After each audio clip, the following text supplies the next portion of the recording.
Stories, Episode 3, The Strange Case of Dr. Jekyll and Mr. Hyde, Part 2. Incident of the Letter. It was late in the afternoon when Mr. Utterson found his way to Dr. Jekyll's door, where he was at once admitted by Poole and carried down by the kitchen offices and across a yard which had once been a garden, to the building which was indifferently known as the laboratory or dissecting rooms. The doctor had bought the house from the heirs of a celebrated surgeon, and his own tastes, being rather chemical than anatomical, had changed the destination of the block at the bottom of the garden. It was the first time that the lawyer had been received in that part of his friend's quarters, and he eyed the dingy, windowless structure with curiosity and gazed round with a distasteful sense of strangeness as he crossed the theater, once crowded with eager students and now lying gaunt and silent, the tables laden with chemical apparatus, the floor strewn with crates and littered with packing straw, and the light falling dimly through the foggy cupola.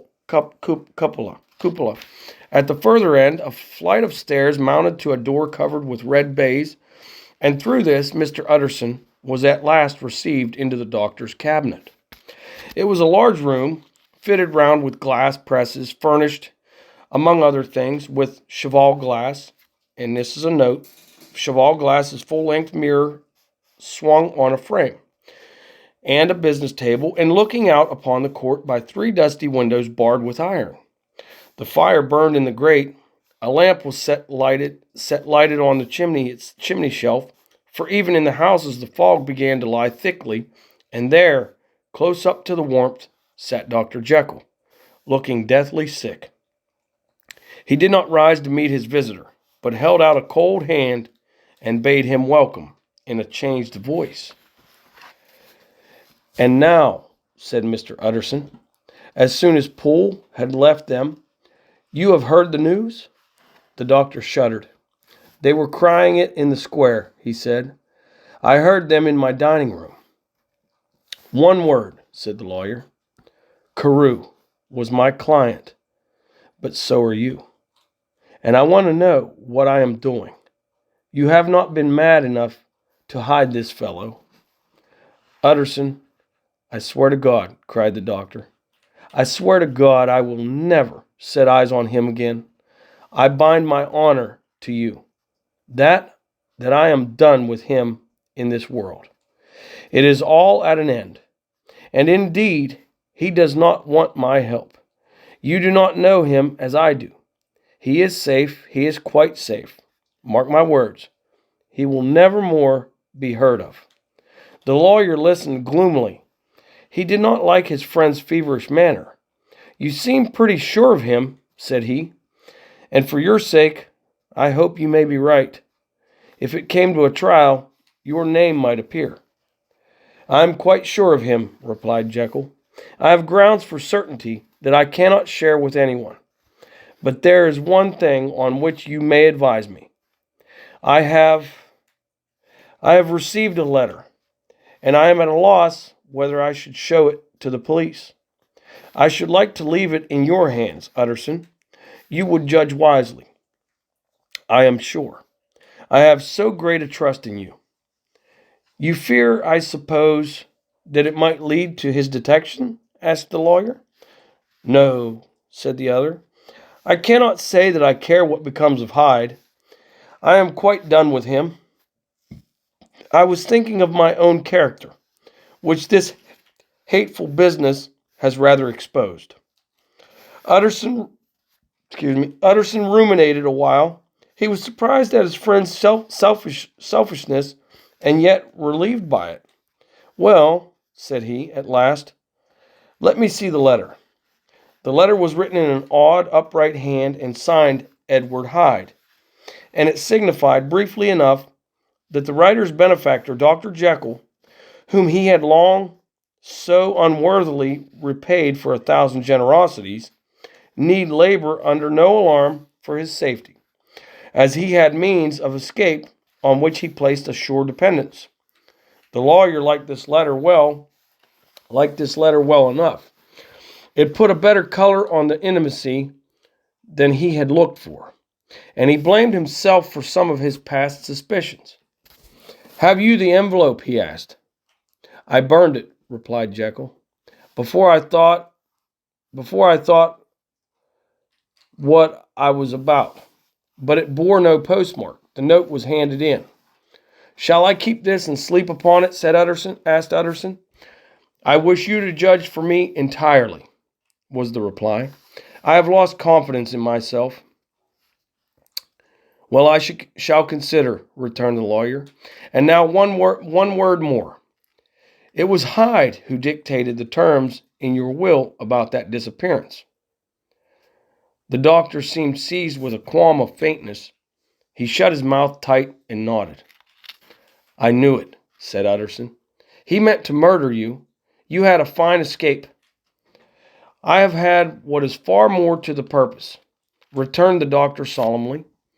"I have had a lesson. Oh God, Utterson, what a lesson I have had." And he covered his face for a moment with his hands. On his way out, the lawyer stopped and had a word or two with Poole. "By the by," said he, "there was a letter handed in today. What was the messenger like?" But Poole was positive. Nothing had come except by post. "And only circulars by that," he added. This news sent off the visitor with his fears renewed. Plainly, the letter had come by the laboratory door. Possibly, indeed, it had been written in the cabinet, and if that were so, it must be differently judged and handled with more caution. The newsboys, as he went, were crying themselves hoarse along the footways. "Special edition, shocking murder of an MP." Okay, MP, here's a little note. MP, Member of Parliament or House of Commons. Now, that was the funeral oration of one friend and client, and he could not help a certain apprehension lest the good name of another should be sucked down in the eddy of the scandal. It was at least a ticklish decision that he had to make, and self-reliant as he was by habit, he began to cherish a longing for advice. It was not to be had directly, but perhaps he thought it might be fished for. Presently, after he sat on one side of his own earth, with Mr. Guest, his head clerk, upon the other, and midway between, at a nicely calculated distance from the fire, a bottle of a particular old wine that had long dwelt unsunned in the foundations of his house. The fog still slept on the wing above the drowned city, where the lamps glimmered like carbuncles, and through the muffle and smother of these falling clouds the procession of the town's life was still rolling in through the great arteries with a sound as of a mighty wind. But the room was gay with firelight. In the bottle the acids were long ago resolved. The imperial dye had softened with time. As the color grows richer in stained windows, and the glow of hot autumn afternoons on hillside vineyards was ready to be set free to disperse the fogs of London. Insensibly the lawyer melted. There was no man from whom he kept fewer secrets than Mr. Guest, and he was not always sure that he kept as many as he meant. Guest had often been on business to the doctor's. He knew Poole. He could scarce have failed to hear of Mr. Hyde's familiarity about the house. He might draw conclusions. Was it not as well, then, that he should see a letter which put that mystery to rights? And above all, since Guest, being a great student and critic of handwriting, would consider the step natural and obliging. The clerk, besides, was a man of counsel. He could scarce read so strange a document without dropping a remark, and by that remark Mr. Utterson might shape his future course. "This is a sad business about Sir Danvers," he said. "Yes, sir, indeed. It has elicited a great deal of public feeling," returned Guest. "The man, of course, was mad." "I should like to hear your views on that," replied Utterson. "I have a document here in his handwriting. It is between ourselves, for I scarce know what to do about it." It is an ugly business at the best. But there it is, quite in your way, a murderer's autograph. Guest's eyes brightened, and he sat down at once and studied it with passion. No, sir, he said, not mad, but it is an odd hand. And by all accounts, a very odd writer, added the lawyer. Just then the servant entered with a note. Is that from Dr. Jekyll, sir? Inquired the clerk. I thought I knew the writing. Anything private, Mr. Utterson? Only an invitation to dinner. Why? Do you want to see it? One moment, I thank you, sir. And the clerk laid the 2 sheets of paper alongside and sedulously compared their contents. Thank you, sir, he said at last, returning both. It's a very interesting autograph. There was a pause, during which Mr. Utterson struggled with himself. Why did you compare them, guest? He inquired suddenly. Well, sir, returned the clerk, there's a rather singular resemblance. The 2 hands are in many points identical, only differently sloped. Rather quaint, said Utterson.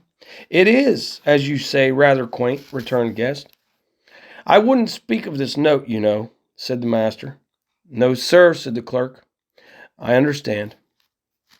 But no sooner was Mr. Utterson alone that night than he locked the note into his safe, where it reposed from that time forward. What, he thought, Henry Jekyll forged for a murderer? And his blood ran cold in his veins. The remarkable incident of Dr. Lanyon. Time ran on.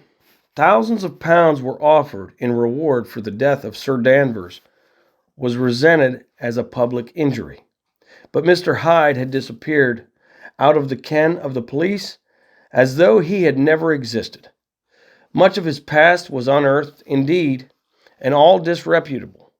Tales came out of the man's cruelty, at once so callous and violent, of his vile life, of his strange associates, of the hatred that seemed to have surrounded his career. But of his present whereabouts, not a whisper. From the time he had left the house in Soho on the morning of the murder, he was simply blotted out. And gradually, as time drew on, Mr. Utterson began to recover from the hotness of his alarm, and to grow more at quiet with himself. The death of Sir Danvers was, to his way of thinking, more than paid for by the disappearance of Mr. Hyde. Now that evil influence had been withdrawn, a new life began for Dr. Jekyll.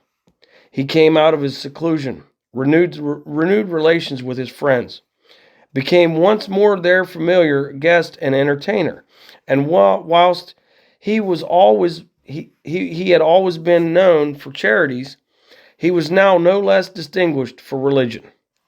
He was busy. He was much in the open air. He did good.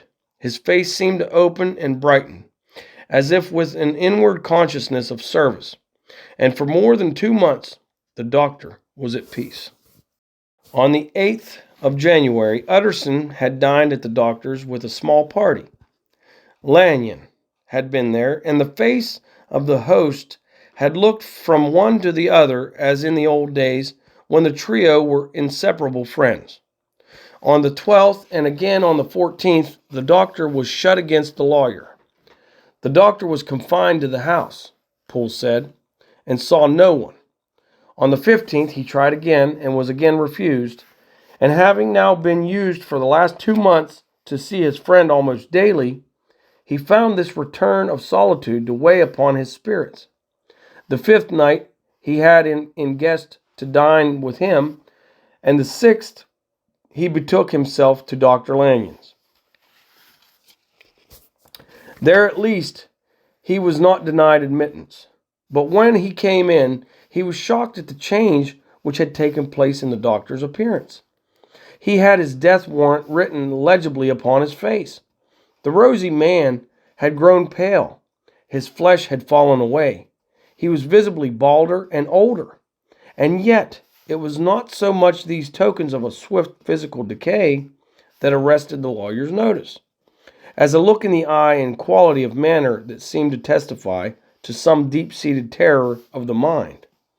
It was unlikely that the doctor should fear death, and yet that was what Utterson was tempted to suspect.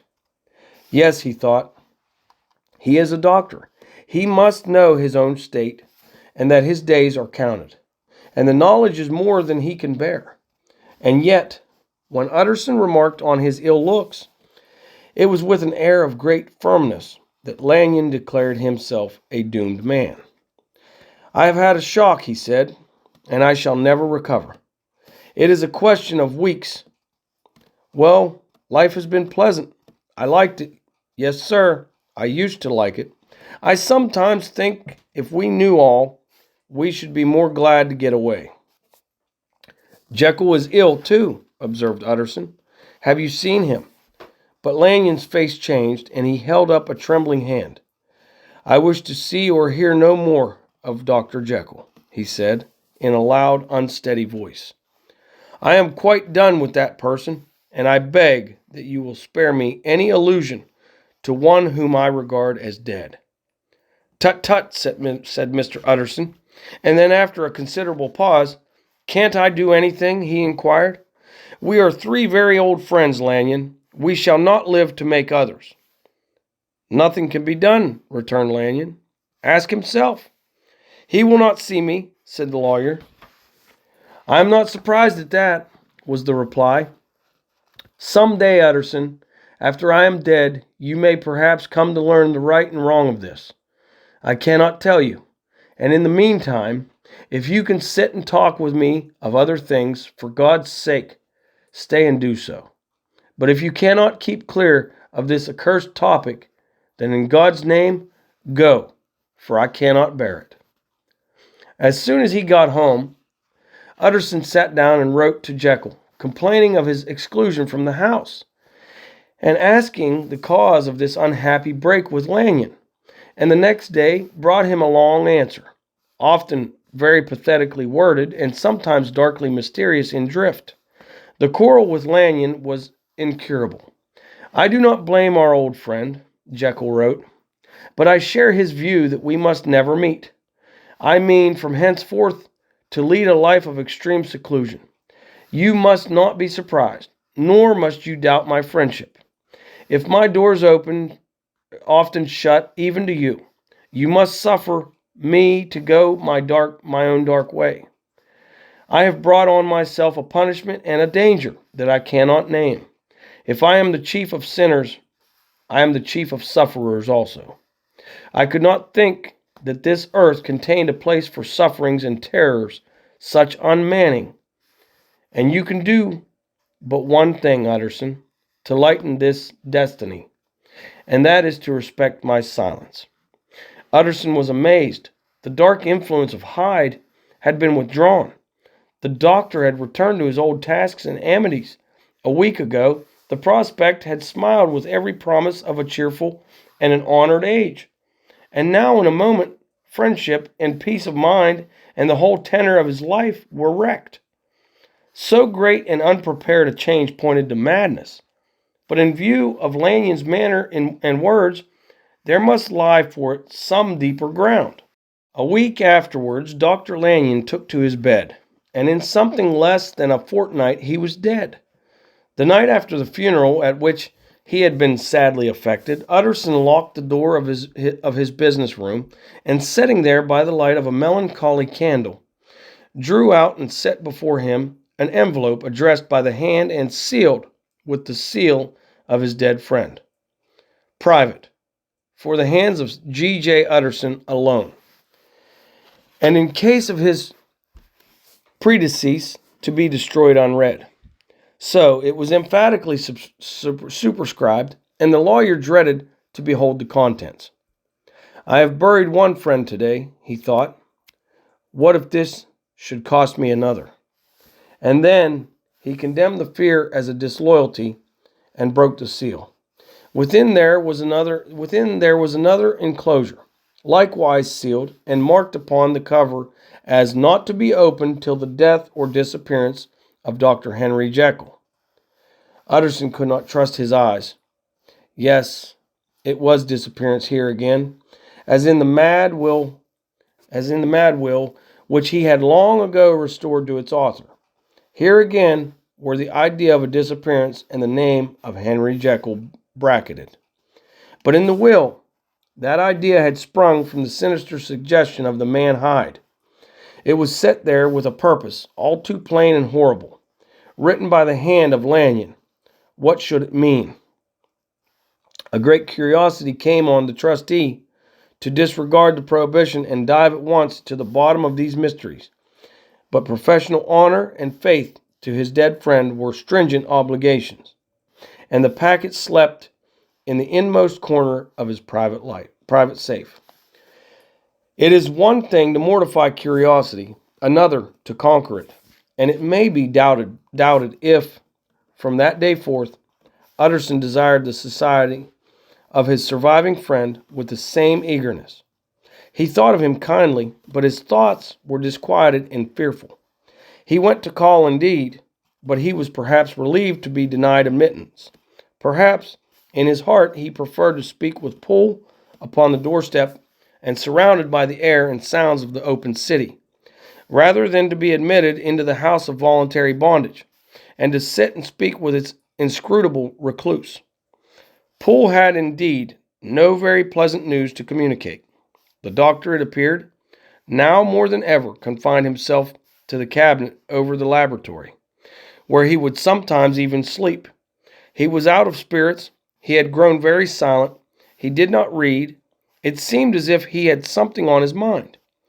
Utterson became so used to the unvarying character of these reports that he fell off little by little in the frequency of his visits. Incident at the window. It chanced on Sunday, when Mr. Utterson was on his usual walk with Mr. Enfield, that their way lay once again through the by-street, and that when they came in front of the door, both stopped to gaze on it. "Well," said Enfield, "that story's at an end, at least. We shall never see more of Mr. Hyde." "I hope not," said Utterson. "Did I ever tell you that I once saw him and shared your feeling of repulsion?" "It was impossible to do the one without the other," returned Enfield. "And by the way, what an ass you must have thought me, not to know that this was a back way to Dr. Jekyll's. It was partly your own fault that I found it out, even when I did." "So you found it out, did you?" said Utterson. "But if that be so, we may step into the court and take a look at the windows. To tell you the truth, I am uneasy about poor Jekyll, and even outside, I feel as if the presence of a friend might do him good." The court was very cool and a little damp, and full of premature twilight, although the sky high up overhead was still bright with sunset. The middle one of the three windows was halfway open, and sitting close beside it, taking the air with an infinite sadness of mien, like some disconsolate prisoner, Utterson saw Dr. Jekyll. "What? Jekyll," he cried. "I trust you are better." "I am very low, Utterson," replied the doctor drearily. "Very low. It will not last long, thank God." "You stay too much indoors," said the lawyer. "You should be out, whipping up the circulation like Mr. Enfield and me." "This is my cousin, Mr. Enfield, Dr. Jekyll. Come now, get your hat and take a quick turn with us." "You are very good," sighed the other. "I should like to very much, but no. It is quite impossible. I dare not." "But indeed, Utterson, I am very glad to see you. This is really a great pleasure. I would ask you and Mr. Enfield up, but the place is really not fit." "Why then," said the lawyer, good-naturedly, "the best thing we can do is to stay down here and speak with you from where we are." "That is just what I was about to venture to propose," returned the doctor with a smile. But the words were hardly uttered before the smile was struck out of his face and succeeded by an expression of such abject terror and despair as froze the very blood of the two gentlemen below. They saw it but for a glimpse, for the window was instantly thrust down, but that glimpse had been sufficient, and they turned and left the court without a word. In silence too, they traversed the by-street, and it was not until they had come into a neighboring thoroughfare, where even upon a Sunday there were still some stirrings of life, that Mr. Utterson at last turned and looked at his companion. They were both pale, and there was an answering horror in their eyes. "God forgive us, God forgive us," said Mr. Utterson. But Mr. Enfield only nodded his head very seriously and walked on once more in silence. The last night. Mr. Utterson was sitting by his fireside one evening after dinner, when he was surprised to receive a visit from Poole. "Bless me, Poole, what brings you here?" he cried. And then, taking a second look at him, "What ails you?" he added. "Is the doctor ill?" "Mr. Utterson," said the man, "there is something wrong." "Take a seat, and here is a glass of wine for you," said the lawyer. "Now take your time, and tell me plainly what you want." "You know the doctor's ways, sir," replied Poole, "and how he shuts himself up." "Well, he's shut up again in the cabinet, and I don't like it, sir. I wish I may die if I like it. Mr. Utterson, sir, I'm afraid." "Now, my good man," said the lawyer, "be explicit. What are you afraid of?" "I've been afraid for about a week," returned Poole, doggedly disregarding the question, "and I can bear it no more." The man's appearance amply bore out his words. His manner was altered for the worse, and except for the moment when he had first announced his terror, he had not once looked the lawyer in the face. Even now he sat with the glass of wine untasted on his knee, and his eyes directed to a corner of the floor. "I can bear it no more," he repeated. "Come," said the lawyer, "I see you have some good reason, Poole. I see there is something seriously amiss. Try to tell me what it is." "I think there's been foul play," said Poole hoarsely. "Foul play!" cried the lawyer, a good deal frightened and rather inclined to be irritated in consequence. "What foul play? What does the man mean?" "I daren't say, sir," was the answer. "But will you come along with me and see for yourself?" Mr. Utterson's only answer was to rise and get his hat and greatcoat, but he observed with wonder the greatness of the relief that appeared upon the butler's face, and perhaps with no less that the wine was still untasted when he set it down to follow. It was a wild, cold, seasonable night of March, with a pale moon lying on her back as though the wind had tilted her, and flying rack of the most diaphanous and lawny texture. The wind made talking difficult and flecked the blood into the face. It seemed to have swept the streets unusually bare of passengers. Besides, for Utterson thought he had never seen that part of London so deserted. He could have wished it otherwise. Never in his life had he been conscious of so sharp a wish to see and touch his fellow creatures. For struggle as he might, there was borne in upon his mind a crushing anticipation of calamity. The square, when they got there, was full of wind and dust, and the thin trees in the garden were lashing themselves along the railing. Poole, who had kept all the way a pace or two ahead, now pulled up in the middle of the pavement, and in spite of the biting weather, took off his hat and mopped his brow with a red pocket handkerchief. But for all the hurry of his coming, these were not the dews of exertion that he wiped away, but the moisture of some strangling anguish, for his face was white and his voice, when he spoke, harsh and broken. "Well, sir," he said, "here we are. and God grant there be nothing wrong." "Amen, Poole," said the lawyer. Thereupon the servant knocked in a very guarded manner. The door was opened on the chain, and a voice asked from within, "Is that you, Poole?" "It's all right," said Poole. "Open the door." The hall, when they entered it, was brightly lighted up. The fire was built high, and about the hearth the whole of the servants, men and women, stood huddled together like a flock of sheep. At the sight of Mr. Utterson, the housemaid broke into hysterical whimpering, and the cook, crying out, "Bless God, it's Mr. Utterson," ran forward as if to take him or her in her arms. What? Are you all here?" said the lawyer peevishly. "Very irregular, very unseemly. Your master would be far from pleased." "They're all afraid," said Poole. Blank silence followed, no one protesting, only the maid lifting her voice, and now wept loudly. "Hold your tongue," Poole said to her, with a ferocity of accent that testified to his own jangled nerves, and indeed, when the girl had so suddenly raised the note of her lamentation, they had all started and turned towards the inner door with faces of dreadful expectation.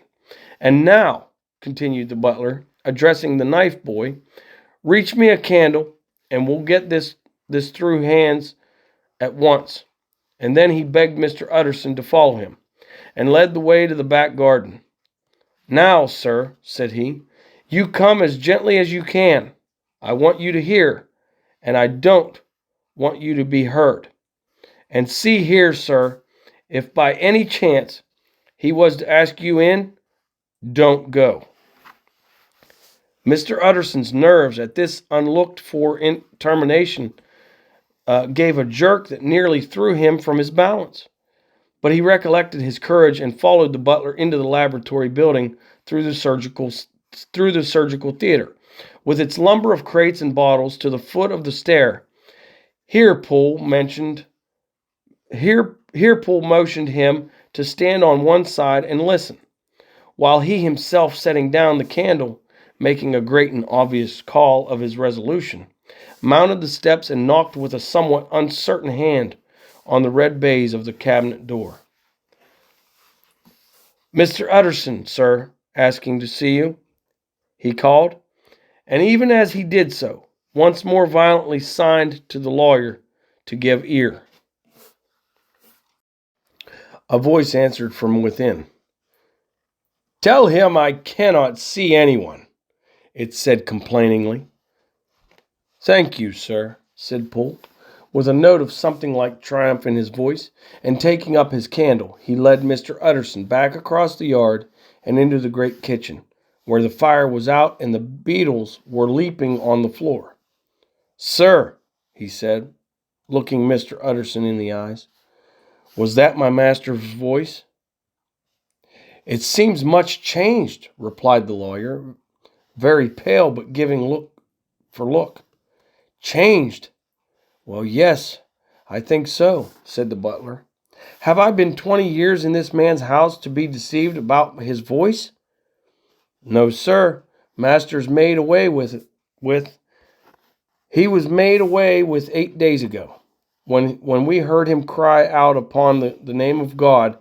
And who's in there instead of him? And why it stays there is a thing that cries to heaven, Mr. Utterson." "This is a very strange tale, Poole. This is rather a wild tale, my man," said Mr. Utterson, biting his finger. "Suppose it were as you suppose. Supposing Dr. Jekyll to have been, murdered. What could induce the murderer to stay? That won't hold water. It doesn't commend itself to reason." "Well, Mr. Utterson, you are a hard man to satisfy, but I'll do it yet," said Poole. "All this last week, you must know him or it, whatever it is, that lives in that cabinet, has been crying night and day for some sort of medicine and cannot get it to his mind.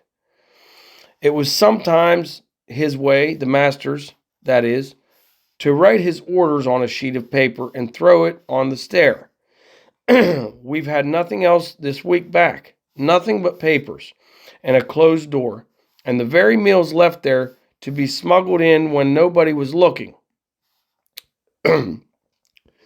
Well, sir, every day, aye, and twice and thrice in the same day, there have been orders and complaints. I have been sent flying to all the wholesale chemists in town. Every time I brought the stuff back, there would be another paper telling me to return it, because it was not pure, and another order to a different firm. This drug is wanted bitter bad, sir, whatever for. Have you any of these papers? Asked Mr. Utterson. Poole felt in his pocket and handed out a crumpled note, which the lawyer, bending near the candle, carefully examined. Its contents ran thus: Dr. Jekyll presents his compliments to Messrs. Maw. He assures them that their last sample is impure and quite useless for his present purpose. In the year 1800 and some, Dr. J purchased a somewhat large quantity from Messrs. M. He now begs them to search with most sedulous care, and should any of the same quality be left, to forward it to him at once. Expense is no consideration. The importance of this to Dr. J can hardly be exaggerated. So far the letter had run composedly enough, but here with a sudden splutter of the pen, the writer's emotion had broken loose. For God's sake, he added, find me some of the old. This is a strange note, said Mr. Utterson. And then sharply, how do you come to have it open? The man at Maw's was main angry, sir, and he threw it back to me like so much dirt, returned Poole. This is unquestionably the doctor's hand, do you know? Resumed the lawyer. I thought it looked like it, said the servant rather sulkily, and then, with another voice, but what matters hand of right, he said. I've seen him. Seen him, repeated Mr. Utterson. Well, that's it, said Poole. It was this way. I came suddenly into the theater from the garden.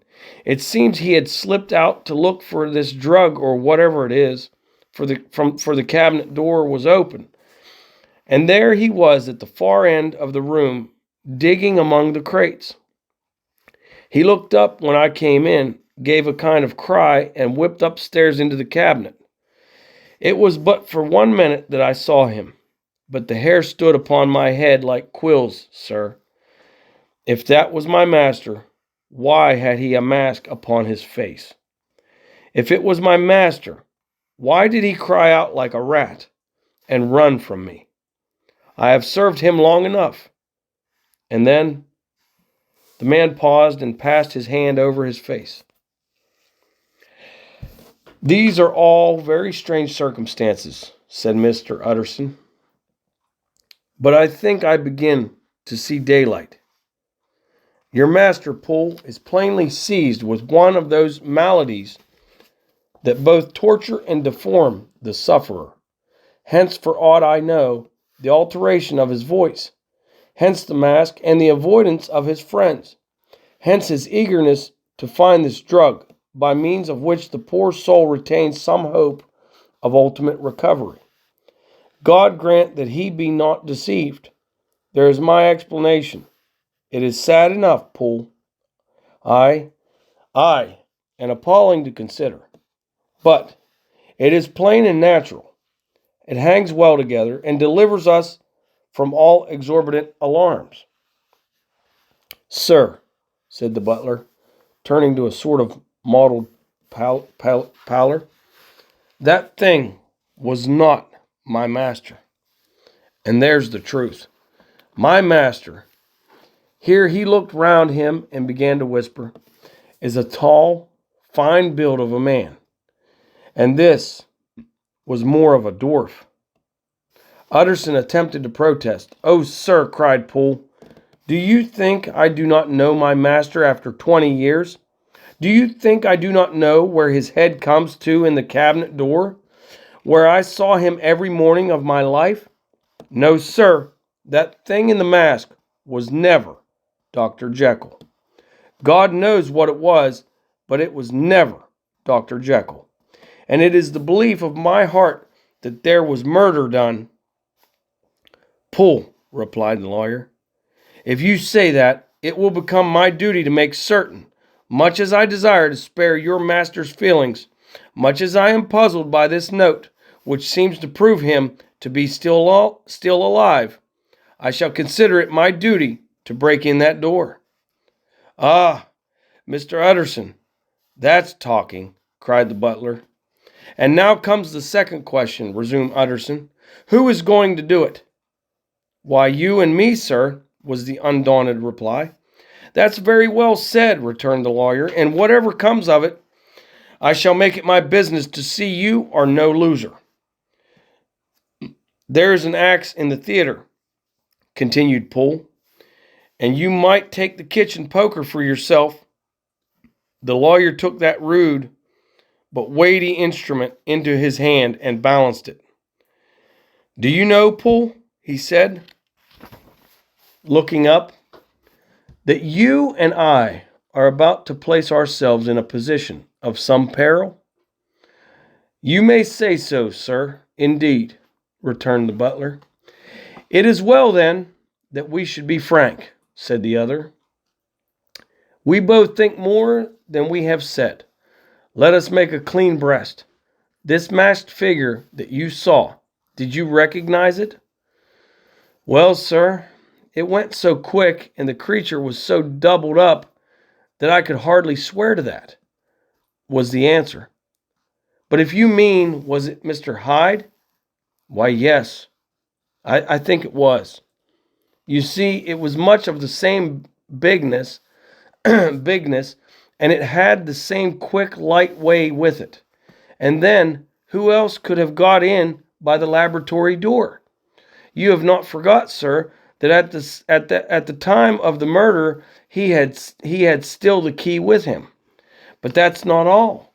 I don't know, Mr. Utterson, if you ever met this Mr. Hyde. Yes, said the lawyer. I once spoke with him. Then you must know as well as the rest of us that there was something queer about that gentleman, something that gave a man a turn. I don't know rightly how to say it, sir. Beyond this, that you felt in your marrow kind of cold and thin. I own I felt something of what you describe, said Mr. Utterson. Quite so, sir, returned Poole. Well, when that masked thing, like a monkey, jumped from among the chemicals and whipped into the cabinet, it went down my spine like ice. Oh, I know, it's not evidence, Mr. Utterson. I'm book-learned enough for that. But a man has his feelings, and I give you my Bible word, it was Mr. Hyde. Aye, said the lawyer. My fears incline to the same point. Evil, I fear, founded evil, was sure to come of that connection. Aye, truly I believe you. I believe poor Harry is killed, and I believe his murderer, for what purpose God alone can tell, is still lurking in his victim's room. Well, let our name be Vengeance. Call Bradshaw. The footman came at the summons, very white and nervous. Put yourself together, Bradshaw, said the lawyer. This suspense, I know, is telling upon all of you, but it is now our intention to make an end of it. Poole here and I are going to force our way into the cabinet. If all is well, my shoulders are broad enough to bear the blame. Meanwhile, lest anything should really be amiss or any malefactor seek to escape by the back, you and the boy must go round the corner with a pair of good sticks and take your post at the laboratory door. We give you 10 minutes to get to your stations. As Bradshaw left, the lawyer looked at his watch. And now, Poole, let us get to ours, he said, and taking the poker under his arm, led the way into the yard. The scud had banked over the moon, and it was now quite dark. The wind, which only broke in puffs and draughts into the deep well of the building, tossed the light of the candle to and fro about their steps, until they came into the shelter of the theater, where they sat down silently to wait. London hummed solemnly all around, but nearer at hand, and still the stillness was only broken by the sounds of a footfall moving to and fro along the cabinet floor. "So it will walk all day, sir," whispered Poole. "Aye, and the better part of the night. Only when a new sample comes from the chemist. There's a bit of a break. Ah, it's an ill conscience that's such an enemy to rest. Ah, sir, there's blood foully shed in every step of it. But hark again, a little closer. Put your heart in your ears, Mr. Utterson, and tell me, is that the doctor's foot?" The steps fell lightly and oddly, with a certain swing, for all they went so slowly. It was different indeed from the heavy creaking tread of Henry Jekyll. Utterson sighed. "Is there never anything else?" he asked. Poole nodded. "Once," he said.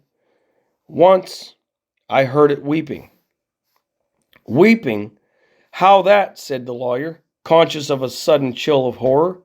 "Weeping like a woman or a lost soul," said the butler. "I came away with that upon my heart, that I could have wept too. But now the 10 minutes drew to an end." Poole disinterred the axe from under a stack of packing straw. The candle was set upon the nearest table to light them to the attack, and they drew near with bated breath to where that patient foot was still going up and down, in the quiet of the night. "Jekyll," cried Utterson with a loud voice, "I demand to see you." He paused a moment, but there came no reply. "I give you fair warning. Our suspicions are aroused, and I must and shall see you," he resumed. "If not by fair means, then by foul. If not of your consent, then by brute force." "Utterson," said the voice, "for God's sake have mercy." "Ah, that's not Jekyll's voice. It's Hyde's," cried Utterson. "Down with the door, Poole." Poole swung the axe over his shoulder. The blow shook the building, and the red baize door leaped against the lock and hinges. A dismal screech, as a mere animal terror, rang from the cabinet. Up went the axe again, and again the panels crashed and the frame bounded. 4 times the blow fell, but the wood was tough, and the fittings were of excellent workmanship. And it was not until the 5th that the lock burst and the wreck of the door fell inwards on the carpet. The besiegers, appalled by their own riot and the stillness that had succeeded, stood back a little and peered in.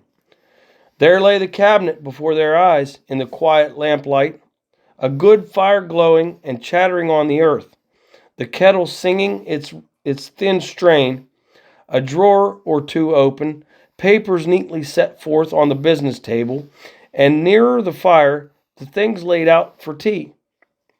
The quietest room, you would have said, and but for the glazed presses full of chemicals, the most commonplace that night in London. Right in the midst, there lay the body of a man, sorely contorted and still twitching. They drew near on tiptoe, turned it on its back, and beheld the face of Edward Hyde. He was dressed in clothes far too large for him, clothes of the doctor's bigness. The cords of his face still moved with a semblance of life, but life was quite gone, and by the crushed phial in the hand and the strong smell of kernels that hung upon the air, Utterson knew that he was looking on the body of a self-destroyer. "We have come too late," he said sternly, "whether to save or punish. Hyde is gone, to his account, and it only remains for us to find the body of your master." The far greater proportion of the building was occupied by the theater. which filled almost the whole ground story and was lighted from above, and by the cabinet, which formed an upper story at one end and looked upon the court. A corridor joined the theater to the door on the by-street, and with this the cabinet communicated separately by a second flight of stairs. There were besides a few dark closets and a spacious cellar. All these they now thoroughly examined. Each closet needed but a glance, for all were empty, and all, by the dust that fell from their doors, had stood long unopened. The cellar, indeed, was filled with crazy lumber, mostly dating from the times of the surgeon who was Jekyll's predecessor. But even as they opened the door, they were advertised of the uselessness of further search by the fall of a perfect mat of cobweb which had for years sealed up the entrance. Nowhere was there any trace of Henry Jekyll, dead or alive. Poole stamped on the flags of the corridor. "He must be buried here," he said, hearkening to the sound. "Or he may have fled," said Utterson, and he turned to examine the door in the by-street. It was locked, and lying near by on the flags, they found the key already stained with rust. "This does not look like use," observed the lawyer. "Use?" echoed Poole. "Do you not see, sir? It is broken, much as if a man had stamped on it." "Aye," continued Utterson, "and the fractures, too, are rusty." The two men looked at each other with a scare. "This is beyond me, Poole," said the lawyer. "Let us go back to the cabinet." They mounted the stair in silence, and still, with an occasional awestruck glance at the dead body, proceeded more thoroughly to examine the contents of the cabinet. At one table there were traces of chemical work, various measured heaps of some white salt being laid on glass saucers, as though for an experiment in which the unhappy man had been prevented.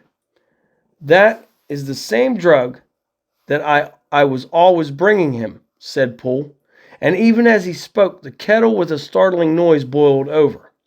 This brought them to the fireside, where the easy-chair was drawn cozily up, and the tea-things stood ready to the sitter's elbow, the very sugar in the cup. There were several books on a shelf.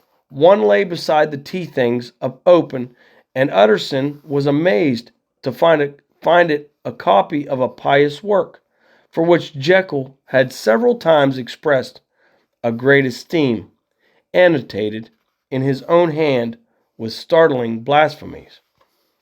Next, in the course of their review of the chamber, the searchers came to the cheval glass, into whose depths they looked with an involuntary horror.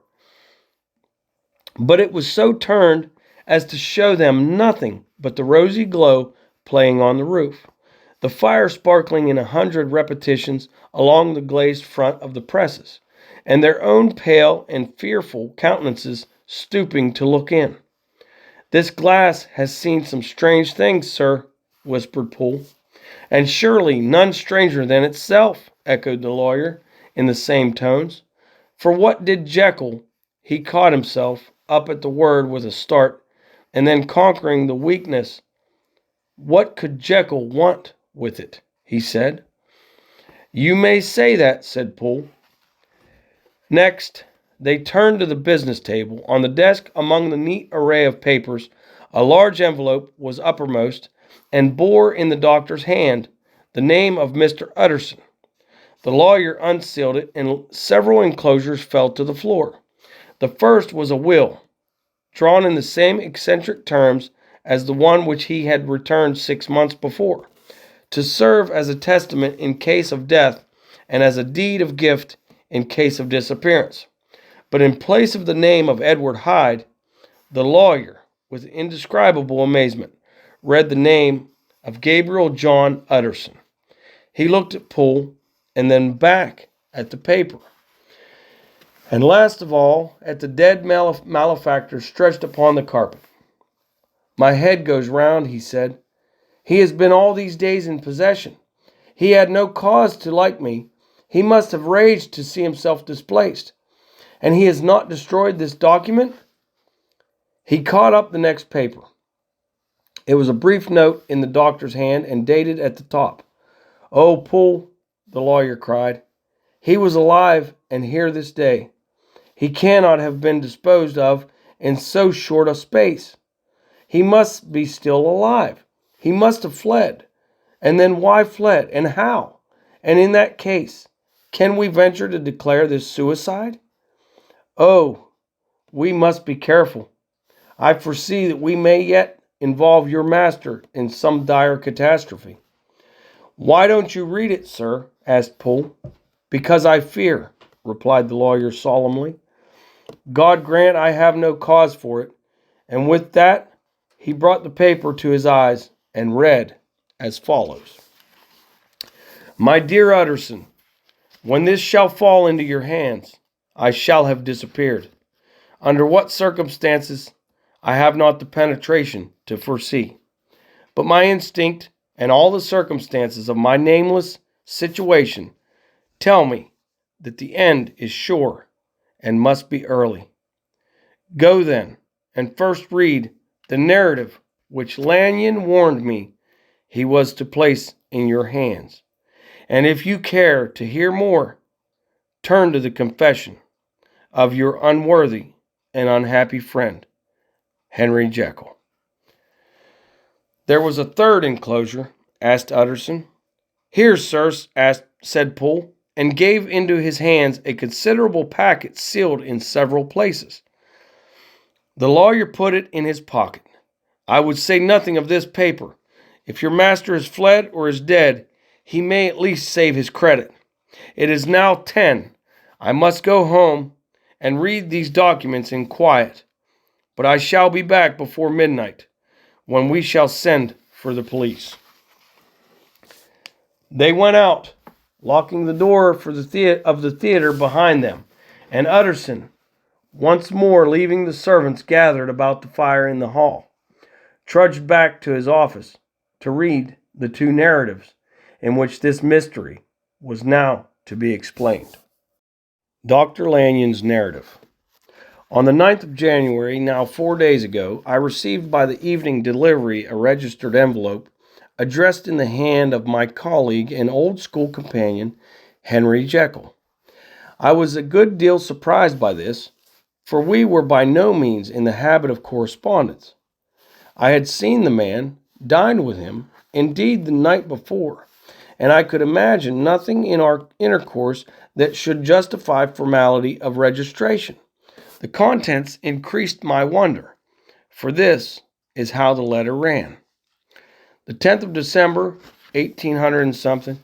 Dear Lanyon, you are one of my oldest friends, and although we may have differed at times on scientific questions, I cannot remember, at least on my side, any break in our affection.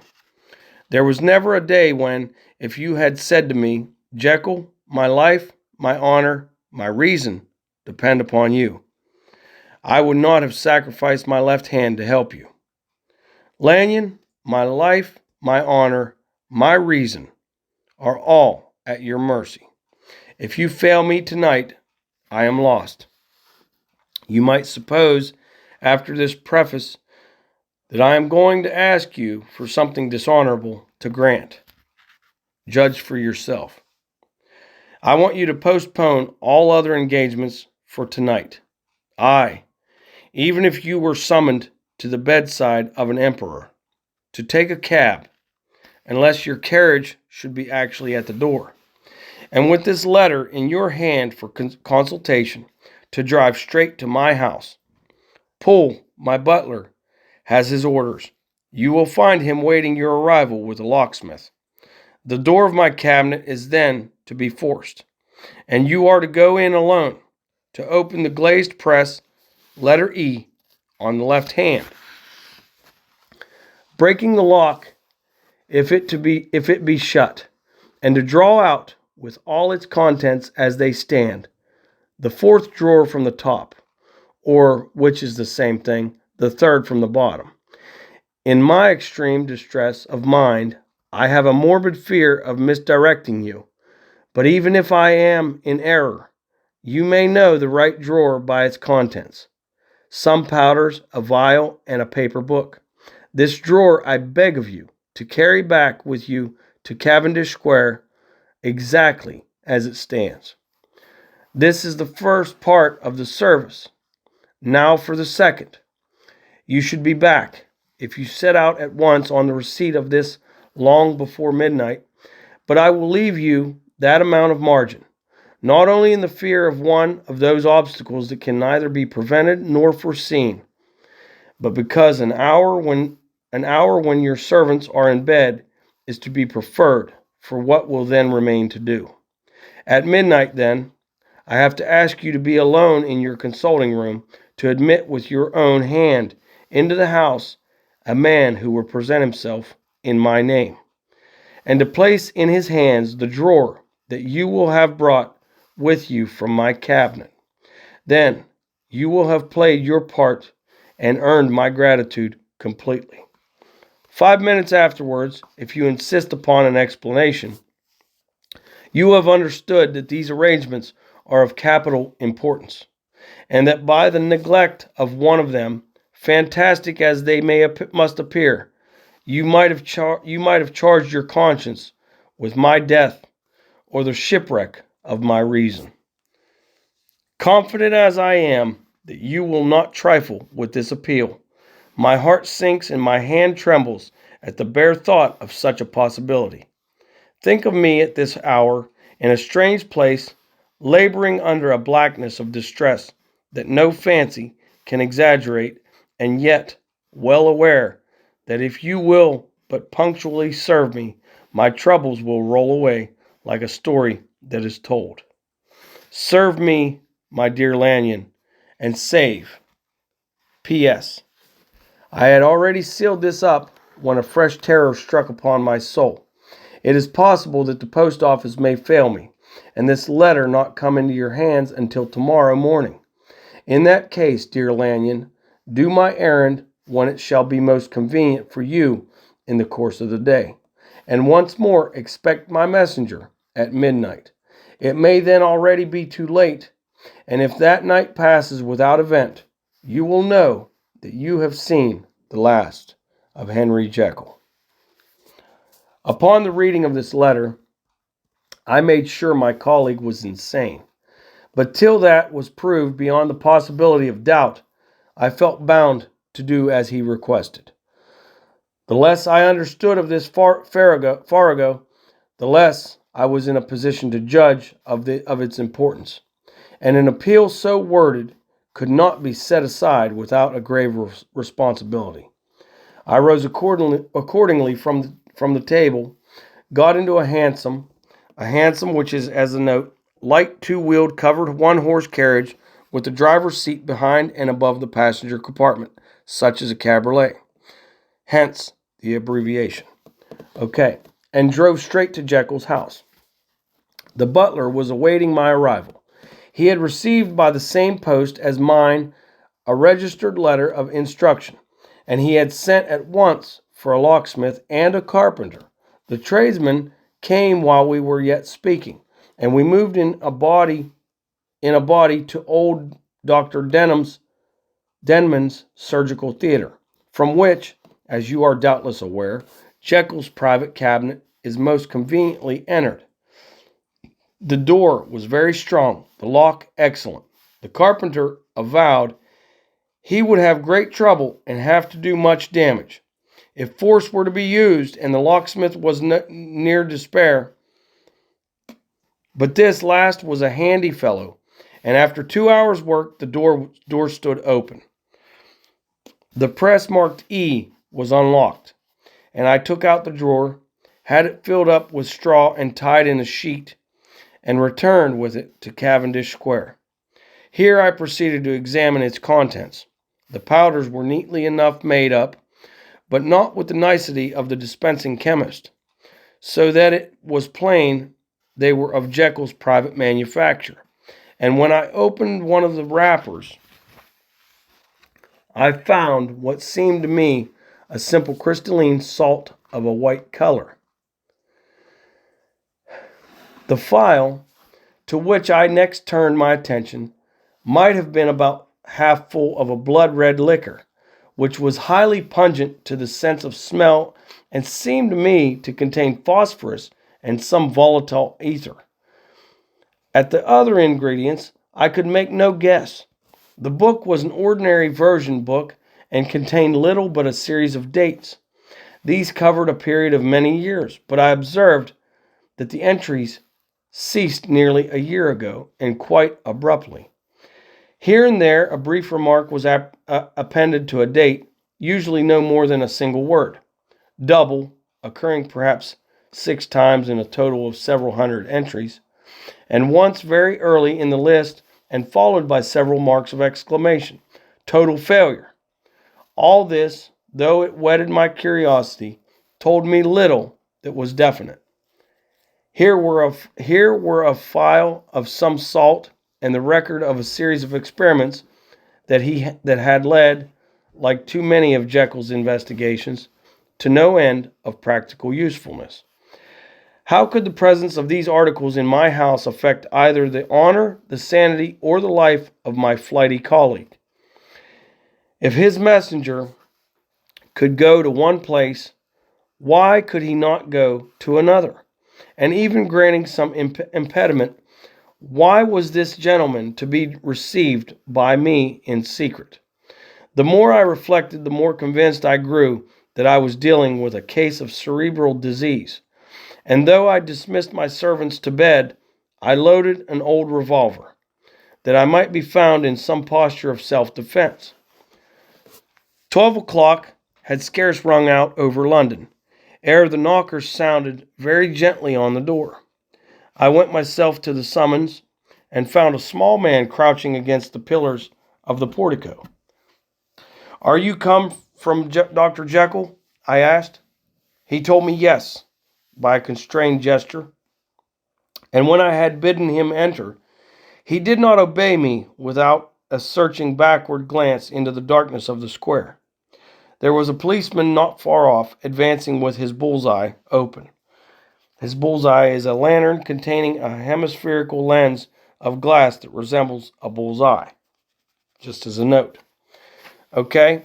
And his bull's-eye was open, and at the sight, I thought my visitor started and made greater haste. These particulars struck me, I confess, disagreeably, and as I followed him into the bright light of the consulting room, I kept my hand ready on my weapon. Here at last, I had a chance of clearly seeing him. I had never set eyes on him before. So much was certain. He was small, as I have said.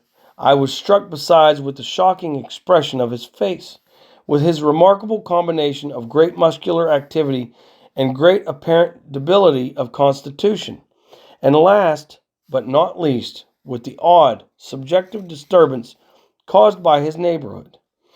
This bore some resemblance to incipient rigor, and was accompanied by a marked sinking of the pulse. At the time, I set it down to some idiosyncratic personal distaste, and merely wondered at the acuteness of the symptoms. But I have since had reason to believe the cause to lie much deeper in the nature of man, and to turn on some nobler hinge than the principle of hatred. This man, who had thus, from the first moment of his entrance, struck in me what I can only describe as a disgustful curiosity, was dressed in a fashion that would have made an ordinary person laughable. His clothes, that is to say, although they were of rich and sober fabric, were enormously too large for him in every measurement. The trousers hanging on his legs and rolled up to keep them from the ground, the waist of the coat below his haunches, and the collar sprawling wide upon his shoulders. Strange to relate, this ludicrous accoutrement was far from moving me to laughter. Rather, as there was something abnormal and misbegotten in the very essence of the creature that now faced me, something seizing, surprising, and revolting. This fresh disparity seemed but to fit in with with and to reinforce it, so that to my interest in the man's nature and character, there was added a curiosity as to his origin, his life, his fortune, and status in the world.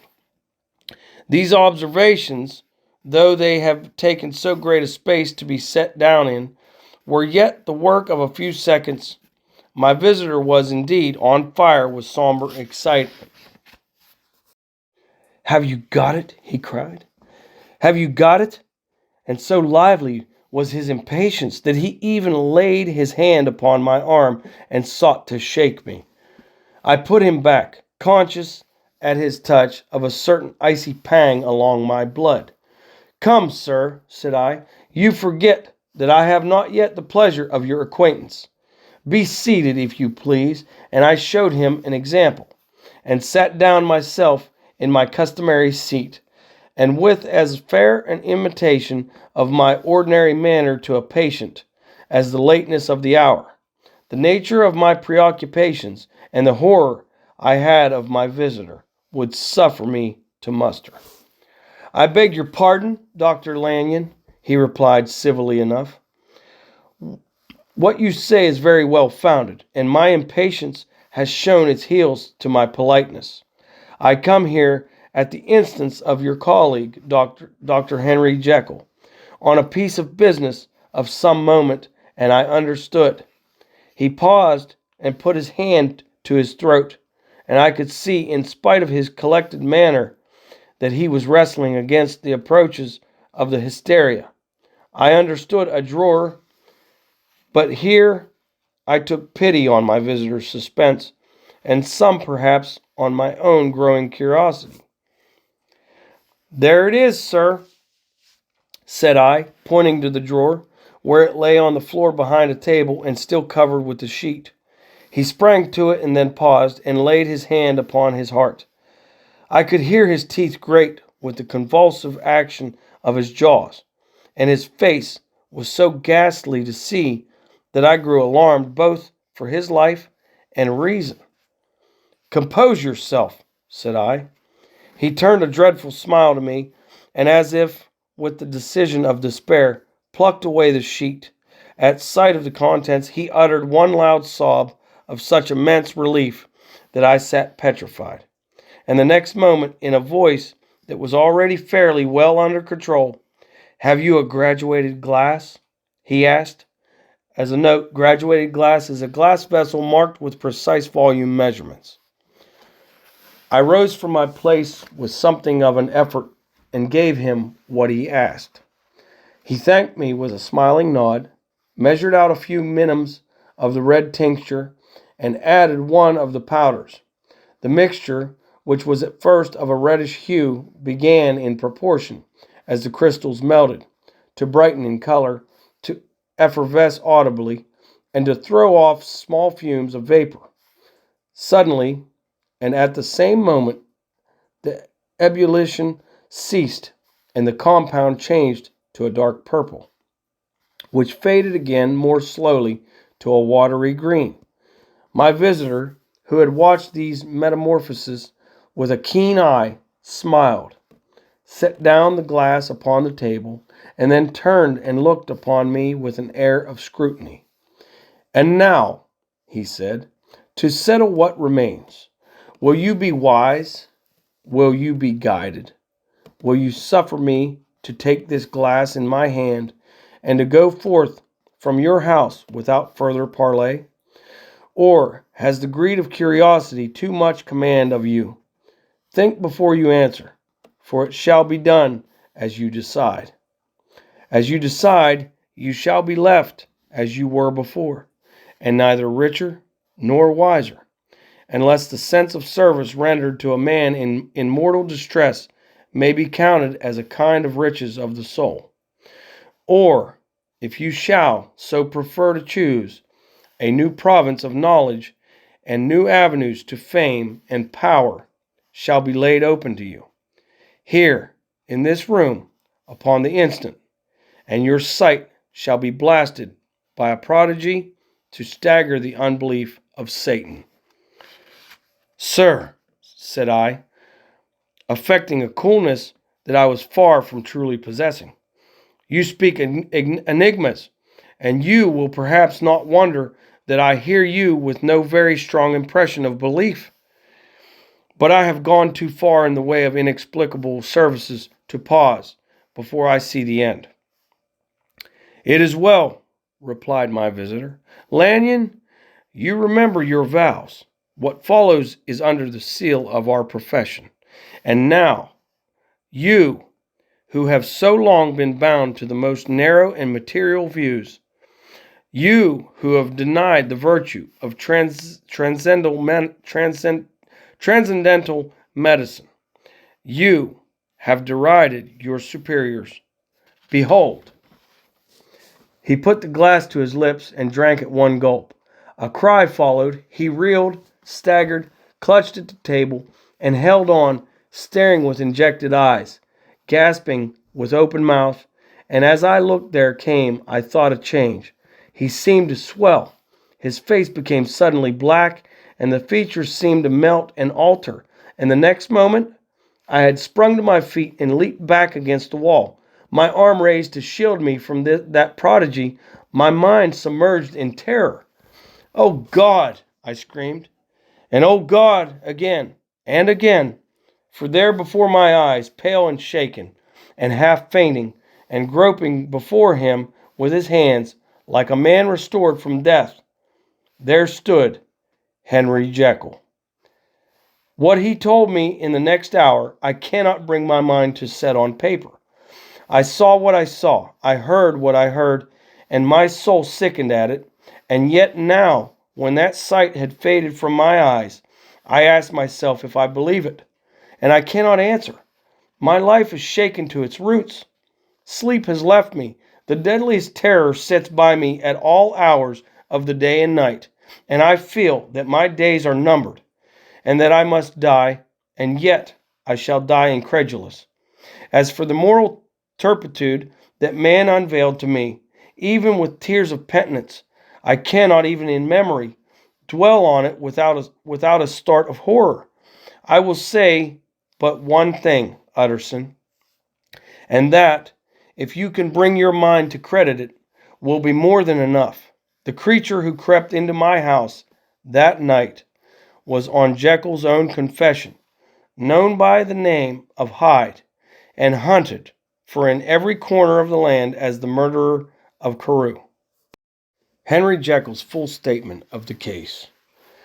I was born in the year 1800 and some to a large fortune, endowed besides with excellent parts, inclined by nature to industry, fond of the respect of the wise and good among my fellowmen, and thus, as might have been supposed, with every guarantee of an honorable and distinguished future.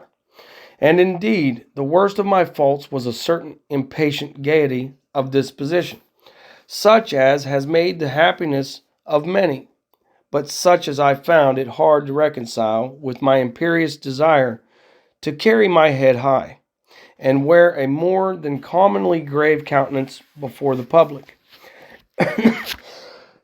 Hence it came about that I concealed my pleasures, and that when I reached years of reflection and began to look round me and take stock of my progress and position in the world, I stood already committed to a profound duplicity of life. Many a man would have even blazoned such irregularities as I was guilty of, but from the high views that I had set before me, I regarded and hid them with an almost morbid sense of shame. It was thus rather the exacting nature of my aspirations than any particular degradation in my faults that made me what I was, and with even a deeper trench than in the majority of men, severed in me those provinces of good and ill which divide and compound man's dual nature. In this case, I was driven to reflect deeply and inveterately on that hard law of life, which lies at the root of religion, and is one of the most plentiful springs of distress. Though so profound a double dealer, I was in no sense a hypocrite. Both sides of me were in dead earnest. I was no more myself when I laid aside restraint and plunged in shame than when I labored in the eye of day at the furtherance of knowledge or the relief of sorrow and suffering. And it chanced that the direction of my scientific studies, which led wholly towards the mystic and the transcendental, reached and shed a strong light on this consciousness of the perennial war among my members. With every day, and from both sides of my intelligence, the moral and the intellectual, I thus drew steadily nearer to that truth, by whose partial discovery I have been doomed to such a dreadful shipwreck. That man is not truly one, but truly two. I say two, because the state of my own knowledge does not pass beyond that point.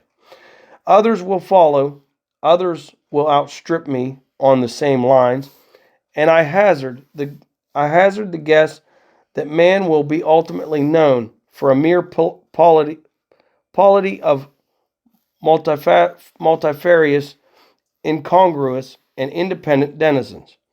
I, for my part, from the nature of my life, advanced infallibly in one direction and in one direction only.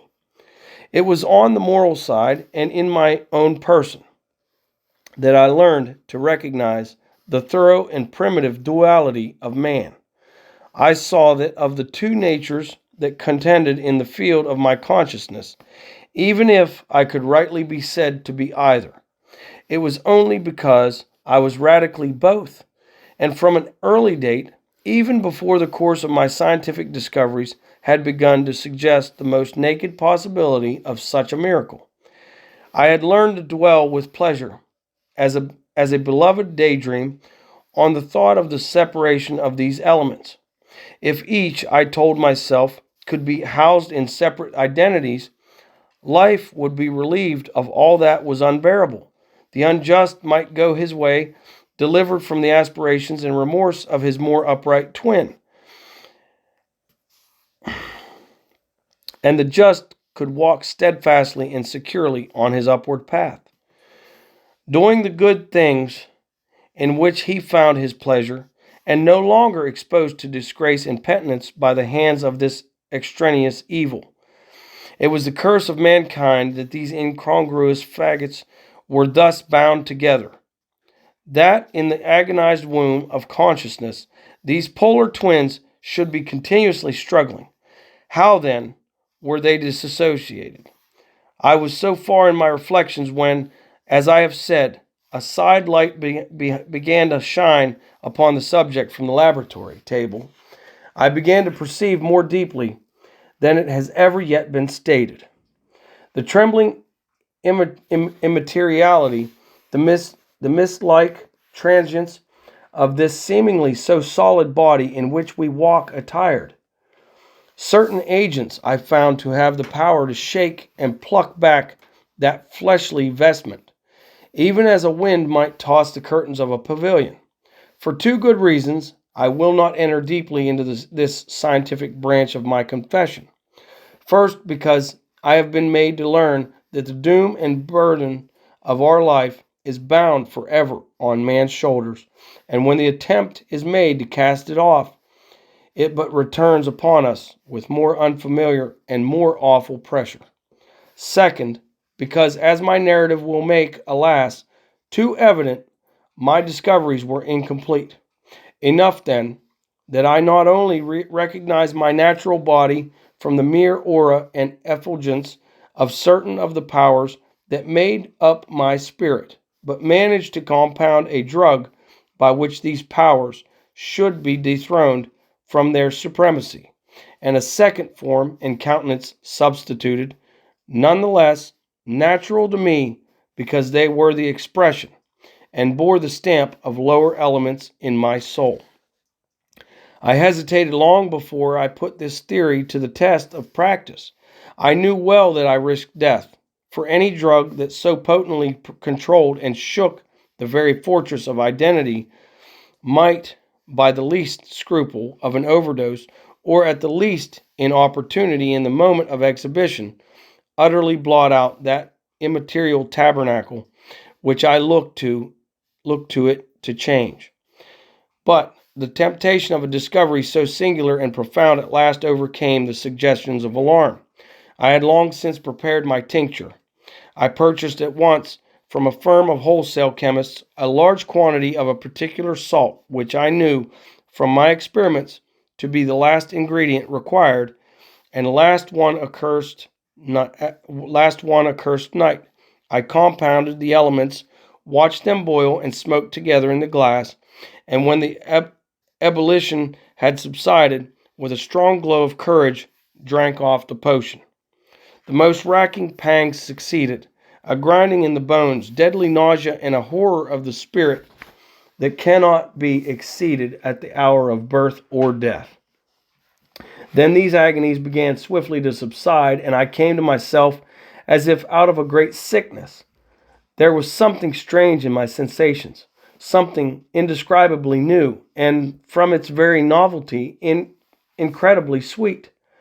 I felt younger, lighter, happier in body. Within, I was conscious of a heady recklessness, a current of disordered sensual images running like a mill race in my fancy, a solution of the bonds of obligation, an unknown but not an innocent freedom of the soul.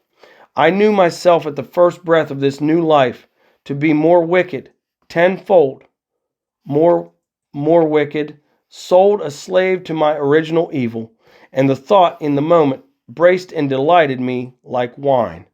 I stretched out my hands, exulting in the freshness of these sensations, and in the act I was suddenly aware that I had lost in stature. There was no mirror at that date in my room. That which stands beside me as I write was brought there later on and for the very purpose of these transformations. The night, however, was far gone into the morning. The morning, black as it was nearly ripe for the conception of the day. The inmates of my house were locked in the most rigorous hours of slumber, and I determined, flushed as I was with hope and triumph, to venture in my new shape as far as to my bedroom. I crossed the yard wherein the constellations looked down upon me. I could have thought with wonder the first creature of that sort that their unsleeping vigilance had yet disclosed to them. I stole through the corridors, a stranger in my own house, and coming to my room, I saw for the first time the appearance of Edward Hyde. I must here speak by theory alone, saying not that which I know, but that which I suppose to be most probable. The evil side of my nature, to which I had now transferred the stamping efficacy, was less robust and less developed than the good, which I had just deposed. Again, in the course of my life, which had been after all 9/10 a life of effort, virtue, and control, it had been much less exercised and much less exhausted. And hence, as I think, it came about that Edward Hyde was so much smaller, slighter, and younger than Henry Jekyll. Even as good shone upon the countenance of the one evil was written broadly and plainly on the face of the other. Evil, besides, which I must still believe to be the lethal side of man, had left on that body an imprint of deformity and decay. And yet, when I looked upon that ugly idol in the glass, I was conscious of no repugnance, rather of a leap of welcome. This, too, was myself. It seemed natural and human. In my eyes it bore a livelier image of the spirit. It seemed more express and single than the imperfect and divided countenance I had been hitherto accustomed to call mine. And in so far I was doubtless right. I have observed that when I wore the semblance of Edward Hyde, none could come near to me at first without a visible misgiving of the flesh. This, as I take it, was because all human beings, as we meet them, are commingled out of good and evil, and Edward Hyde alone in the ranks of mankind was pure evil. I lingered but a moment at the mirror. The second and conclusive experiment had yet to be attempted. It yet remained to be seen if I had lost my identity beyond redemption, and must flee before daylight from a house that was no longer mine. And hurrying back to my cabinet, I once more prepared and drank the cup. Once more suffered the pangs of dissolution, and came to myself once more with the character, the stature, and the face of Henry Jekyll. That night I had come to the fatal crossroads. Had I approached my discovery in a more noble spirit, had I risked the experiment while under the empire of generous or pious aspirations, all must have been otherwise, and from these agonies of death and birth, I had come forth an angel instead of a fiend.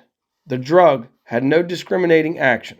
It was neither diabolical nor divine, but it but shook the doors of the prison house of my disposition, and like the captives of Philippi, that which stood within ran forth. Okay, now here's a note. That's a reference to the Bible, Acts 16:26, when the Apostle Paul prayed in prison at Philippi. Suddenly there was a great earthquake, so that the foundations of the prison were shaken, and immediately all the doors were opened, and everyone's chains were loosed. At that time, my virtue slumbered. My evil, kept awake by ambition, was alert and swift to seize the occasion. And the thing that was projected was Edward Hyde. Hence, although I had now two characters as well as two appearances, one was wholly evil, and the other was still the old Henry Jekyll, that incongruous compound of whose reformation and improvement I had already learned to despair. The movement was thus wholly toward the worse. Even at that time, I had not conquered my aversions to the dryness of a life of study. I would still be merrily disposed at times, and as my pleasures were, to say the least, undignified, and I was not only well known and highly considered, but growing towards the elderly man.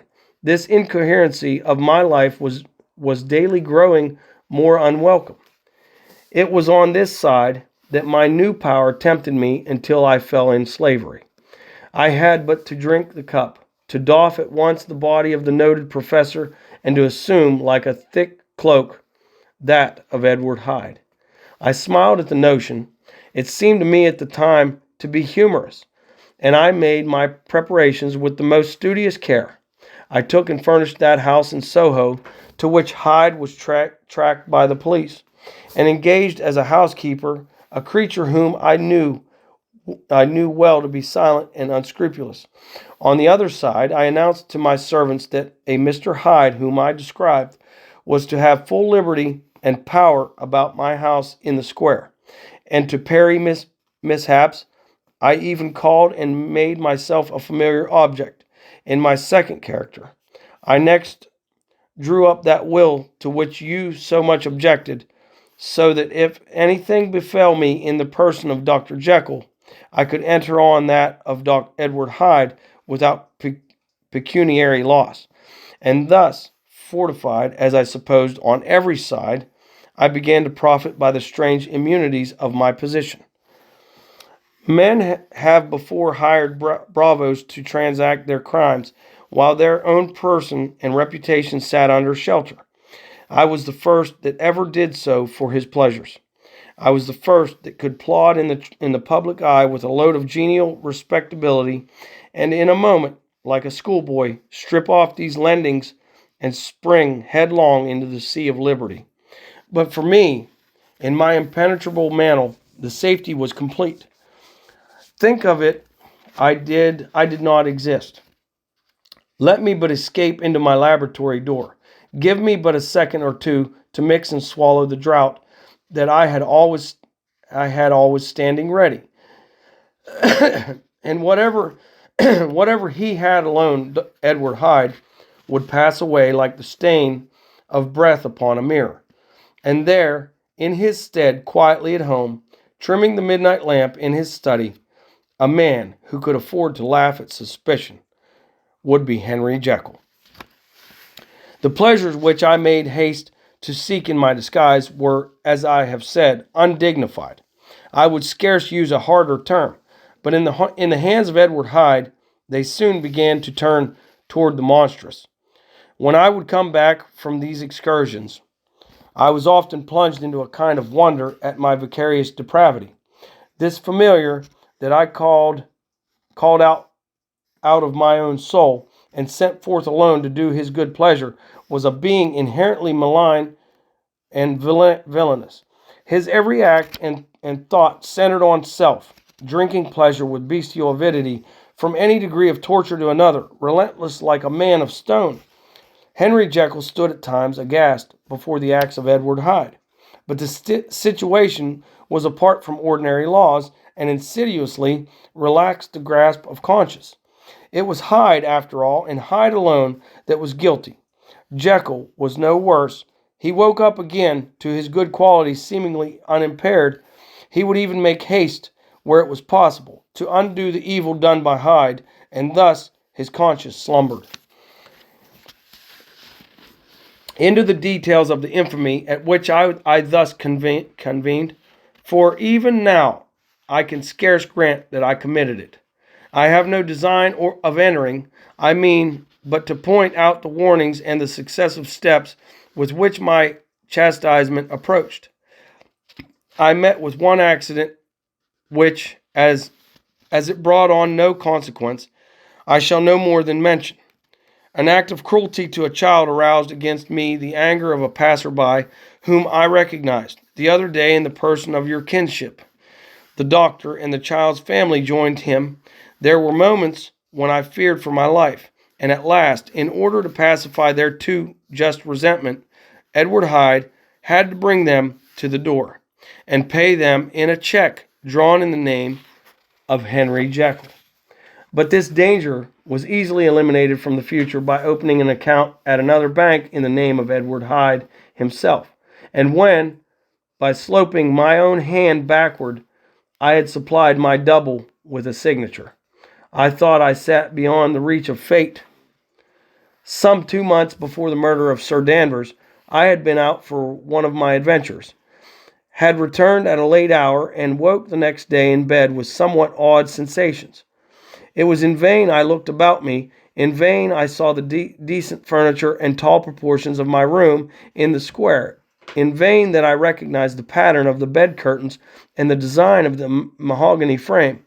Something still kept insisting that I was not where I was, that I had not wakened where I seemed to be, but in the little room in Soho where I was accustomed to sleep in the body of Edward Hyde. I smiled to myself, and in my psychological way began lazily to inquire into the elements of this illusion, occasionally, even as I did so, dropping back into a comfortable morning doze. I was still so engaged when in one of my more wakeful moments my eyes fell upon my hand. Now the hand of Henry Jekyll, as you have often remarked, was professional in shape and size. It was large, firm, white, and comely. But the hand which I now saw clearly enough in the yellow light of a mid-London morning, lying half shut on the bedclothes, was lean, corded, knuckly, of a dusky pallor, and thickly shaded with a swarth growth of hair. It was the hand of Edward Hyde. I must have stared upon it for near half a minute, sunk as I was in the mere stupidity of wonder, before terror woke up in my breast, as sudden and startling as the crash of cymbals. And bounding from my bed, I rushed to the mirror. At the sight that met my eyes, my blood was changed into something exquisitely thin and icy. Yes, I had gone to bed. Henry Jekyll. I had awakened Edward Hyde. How was this to be explained? I asked myself, and then, with another bound of terror, how was it to be remedied? It was well on in the morning. The servants were up. All my drugs were in the cabinet. A long journey down 2 pairs of stairs, through the back passage, across the open court, and through the anatomical theater, from where I was then standing horror-struck. I might indeed be possible to cover my face, but of what use was that, when I was unable to conceal the alteration in my stature? And then, with an overpowering sweetness of relief, it came back upon my mind that the servants were already used to the coming and going of my second self. I had soon dressed, as well as I was able, in clothes of my own size, had soon passed through the house, where Bradshaw stared and drew back at seeing Mr. Hyde at such an hour and in such a strange array, and 10 minutes later Dr. Jekyll had returned to his own shape and was sitting down with a darkened brow to make a feint of breakfast. Small indeed was my appetite. This inexplicable incident, this reversal of my previous experience, seemed like the Babylonian finger on the wall. Another note. Reference to the ominous appearance of Belshazzar's feast of the fingers of a human hand that appeared and wrote opposite the lampstand on the plaster of the wall of the king's palace. See the Bible, Daniel 5:5. The image is also subject of well-known paintings by Rembrandt, 1635, circa 1635, and John Martin, 1820, and others. Okay, now we're going to continue on as soon as I find my spot here. Where was that? To be spelling out the letters of my judgment. And I began to reflect more seriously than ever before on the issues and possibilities of my double existence. That part of me, which I had the power of projecting, had lately been much exercised and nourished. It had seemed to me of late as though the body of Edward Hyde had grown in stature, as though where I wore that form, I were conscious of a more generous tide of blood, and I began to spy a danger that, if this were much prolonged, the balance of my nature might be permanently overthrown, the power of voluntary change be forfeited, and the character of Edward Hyde become irrevocably mine. The power of the drug had not been always equally displayed. Once, very early in my career, it had totally failed me. Since then, I had been obliged on more than one occasion to double, and once, with infinite risk of death, to treble the amount. And these rare uncertainties had cast hitherto the sole shadow on my contentment. Now, however, and in the light of the morning's accident, I was led to remark that whereas in the beginning the difficulty had been to throw off the body of Jekyll, it had of late gradually but decidedly transferred itself to the other side. All things therefore seemed to point to this, that I was slowly losing hold of my original and better self, and becoming slowly incorporated with my second and worst. Between these two, I now felt I had to choose. My two natures had memory in common, but all other faculties were most unequally shared between them. Jekyll, who was composite, now with the most sensitive apprehensions, now with a greedy gusto, projected and shared in the pleasures and adventures of Hyde. But Hyde was indifferent to Jekyll, or but remembered him as the mountain bandit remembers the cavern in which he conceals himself from pursuit. Jekyll had more than a father's interest. Hyde had more than a son's indifference. To cast in my lot with Jekyll was to die to those appetites which I had long secretly indulged, and had of late begun to pamper. To cast it in with Hyde was to die to 1,000 interests and aspirations, and to become, at a blow, and forever despised and friendless. The bargain might appear unequal, but there was still another consideration in the scales. For while Jekyll would suffer smartingly in the fires of abstinence, Hyde would be not even conscious of all that he had lost. Strange as my circumstances were, the terms of this debate are as old and commonplace as man.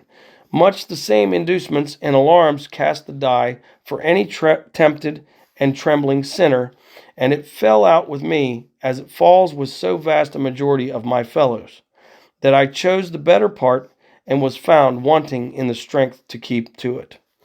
Yes, I preferred the elderly and discontented doctor, surrounded by friends and cherishing honest hopes, and bade a resolute farewell to the liberty, the comparative youth, the light step, leaping impulses, and secret pleasures that I had enjoyed in the disguise of Hyde.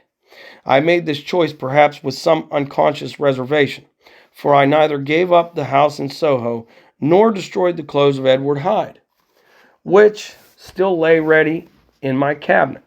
For 2 months, however, I was true to my determination. For 2 months, I led a life of such severity as I had never before attained to, and enjoyed the compensations of an approving conscience. But time began at last to obliterate the freshness of my alarm. The praises of conscience began to grow into a thing of course. I began to be tortured with throes and longings as of Hyde struggling after freedom. And at last, in an hour of moral weakness, I once again compounded and swallowed the transforming draught. I do not suppose that when a drunkard reasons with himself upon his vice, he is once out of 500 times affected by the dangers that he runs through his brutish physical insensibility. Neither had I long as I had considered my position, made enough allowance for the complete moral insensibility and insensate readiness to evil, which were the leading characters of Edward Hyde. Yet it was by these that I was punished. My devil had been long caged. He came out roaring. I was conscious, even when I took the draught, of a more unbridled, a more furious propensity to ill. It must have been this, I suppose, that stirred in my soul that tempest of impatience with which I listened to the civilities of my unhappy victim.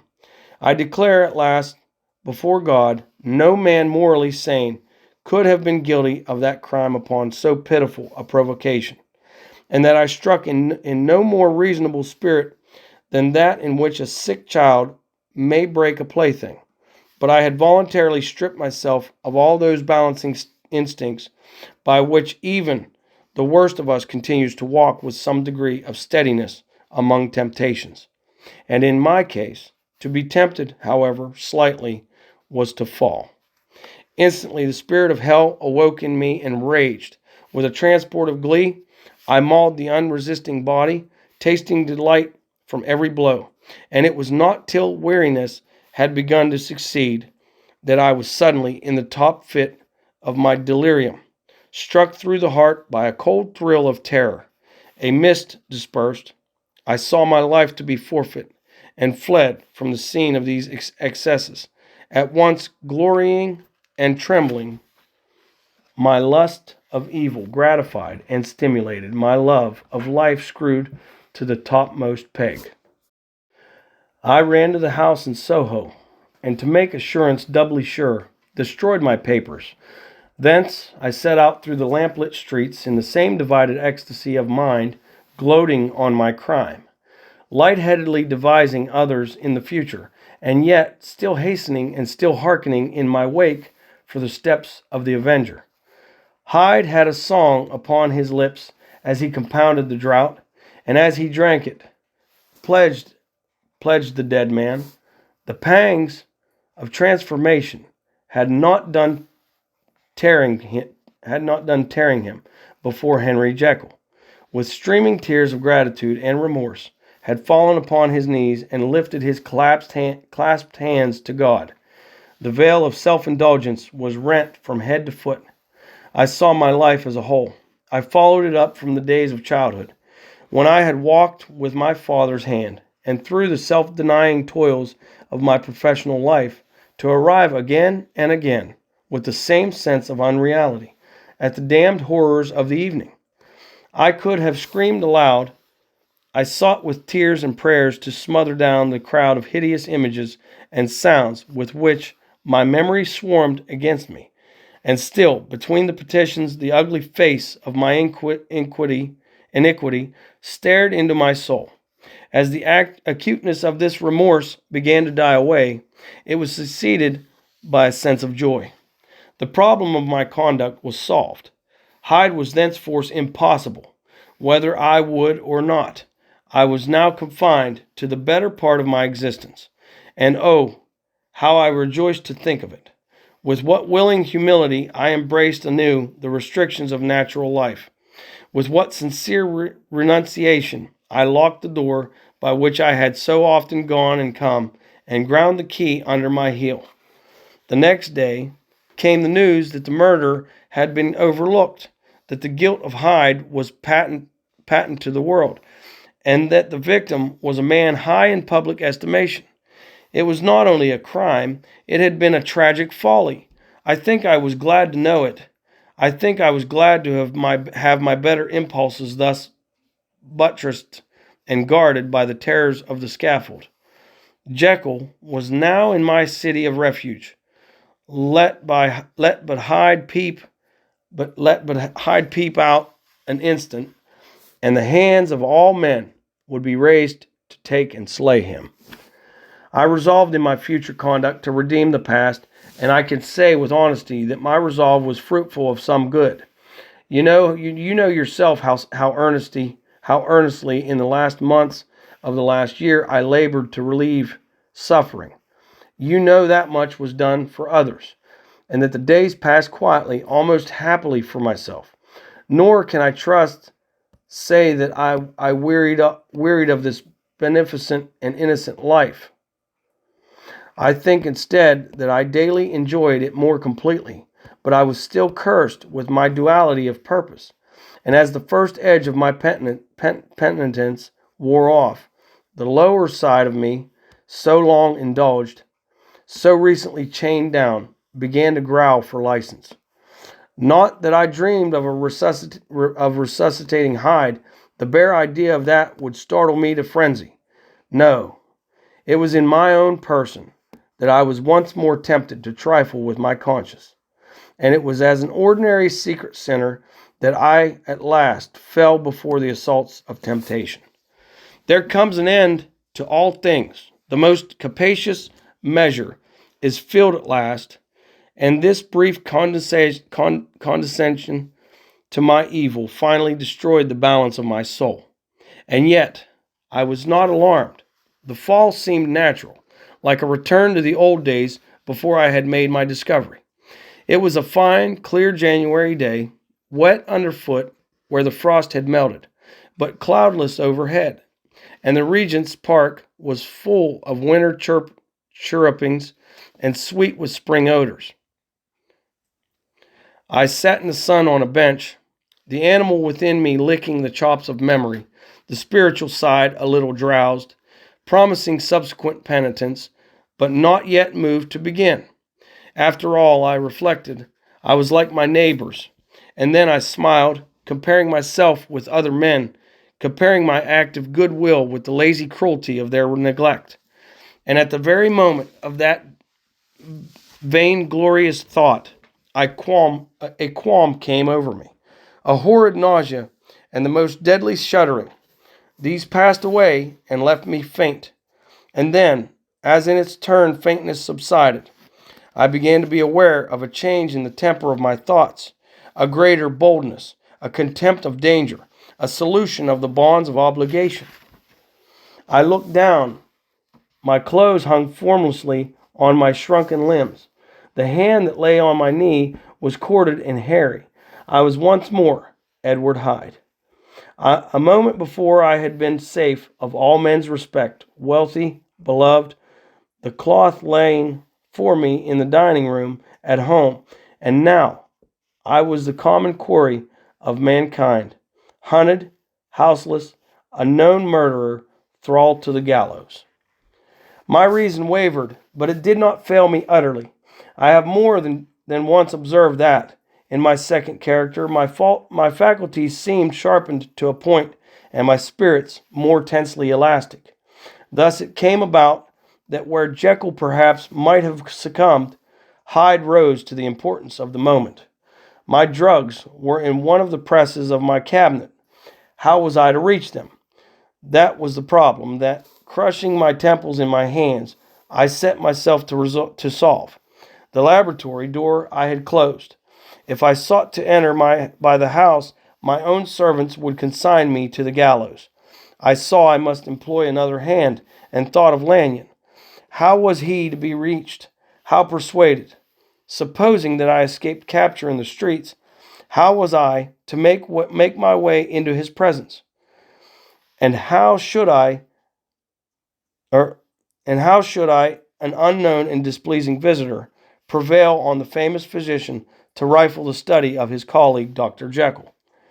Then I remembered that of my original character, one part remained to me. I could write my own hand, and once I had conceived that kindling spark, The way that I must follow became lighted up from end to end. Thereupon, I arranged my clothes as best I could, and summoning a passing hansom, drove to a hotel in Portland Street, the name of which I chanced to remember. At my appearance, which was indeed comical enough, however tragic a fate these garments covered, the driver could not conceal his mirth. I gnashed my teeth upon him with a gust of devilish fury, and the smile withered from his face. Happily for him, yet more happily for myself, for in another instant I had certainly dragged him from his perch. At the inn, as I entered, I looked about me with so black a countenance as made the attendants tremble. Not a look did they exchange in my presence, but obsequiously took my orders, led me to a private room, and brought me wherewithal to write. Hyde, in danger of his life, was a creature new to me, shaken with inordinate anger, strung to the pitch of murder, lusting to inflict pain. Yet the creature was astute, mastered his fury with a great effort of the will, composed his two important letters, one to Lanyon and one to Poole, and that he might receive actual evidence of their being posted, sent them out with directions that they should be registered. Thenceforward, he sat all day over the fire in the private room, gnawing his nails. There he gnawing his nails. There he dined, sitting alone with his fears, the waiter visibly quailing before his eye. And thence, when the night was fully come, he set forth in the corner of a closed cab, and was driven to and fro about the streets of the city. He, I cannot say, that child of hell had nothing human, nothing lived in him but fear and hatred. And when at last, thinking the driver had begun to grow suspicious, he discharged the cab and ventured on foot, attired in his misfitting clothes, an object marked out for observation, into the midst of the nocturnal passengers. These two base passions raged within him like a tempest. He walked fast, hunted by his fears, chattering to himself, skulking through the less frequented thoroughfares, counting the minutes that still divided him from midnight. Once a woman spoke to him, offering, I think, a box of lights. He smote her in the face, and she fled. When I came to myself at Lanyon's, the horror of my old friend perhaps affected me somewhat. I do not know. It was at least but a drop in the sea to the abhorrence with which I look back upon these hours. A change had come over me. It was no longer the fear of the gallows. It was the horror of being Hyde that racked me. I received Lanyon's condemnation letter, condemnation partly in a dream. It was partly in a dream that I came home to my own house and got into bed. I slept after the prostration of the day with a stringent and profound slumber which not even the nightmares that wrung me could avail to break. I awoke in the morning shaken, weakened, but refreshed. I still hated and feared the thought of the brute that slept within me. And I had not, of course, forgotten the appalling dangers of the day before. But I was once more at home, in my own house, and close to my drugs, and gratitude for my escape shone so strong in my soul that it almost rivaled the brightness of hope. I was stepping leisurely across the court after breakfast, drinking the chill of the air with pleasure, when I was seized again with those indescribable sensations that heralded the change. And I had but the time to gain the shelter of my cabinet before I was once again raging and freezing with the passions of Hyde. It took on this occasion a double dose to recall me to myself, and alas, 6 hours after, as I sat looking sadly in the fire, the pangs returned, and the drug had to be re-administered. In short, from that day forth, it seemed only by a great effort as of gymnastics, and only under the immediate stimulation of the drug, that I was able to wear the countenance of Jekyll. At all hours of the day and night, I would be taken with the premonitory shudder. Above all, if I slept or even dozed for a moment in my chair. It was always as Hyde that I awakened. Under the strain of this continually impending doom, and by the sleeplessness to which I now condemned myself, even beyond what I had thought possible to man, I became in my own person a creature eaten up and emptied by fever, languidly weak both in body and mind, and solely occupied by one thought, the horror of my other self. But when I slept, or when the virtue of the medicine wore off, I would leap almost without transition, for the pangs of transformation grew daily less marked, into the possession of a fancy brimming with images of terror, a soul boiling with causeless hatreds, and a body that seemed not strong enough to contain the raging energies of life. The powers of Hyde seemed to have grown with the sickliness of Jekyll, and certainly the hate that now divided them was equal on each side. With Jekyll, it was a thing of vital instinct. He had now seen the full deformity of that creature that shared with him some of the phenomena of consciousness, and was co-heir with him to death. And beyond these links of community, which in themselves made the most poignant part of his distress, he thought of Hyde, for all his energy of life, as of something not only hellish but inorganic. This was the shocking thing, that the slime of the pit seemed to utter cries and voices, that the amorphous dust gesticulated and sinned, that what was dead and had no shape should usurp the offices of life. And this again, that insurgent horror was knit to him closer than a wife, closer than an eye, lay caged in his flesh, where he heard it mutter and felt it struggle to be born, and at every hour of weakness and in the confidence of slumber prevailed against him and deposed him out of life. The hatred of Hyde for Jekyll was of a different order. His terror of the gallows drove him continually to commit temporary suicide and return to his subordinate station of a part instead of a person. But he loathed the necessity. He loathed the despondency into which Jekyll was now fallen, and he resented the dislike with which he was himself regarded. Hence, the ape-like tricks that he would play me, scrawling in my own hand blasphemies on the pages of my books, burning the letters and destroying the portrait of my father.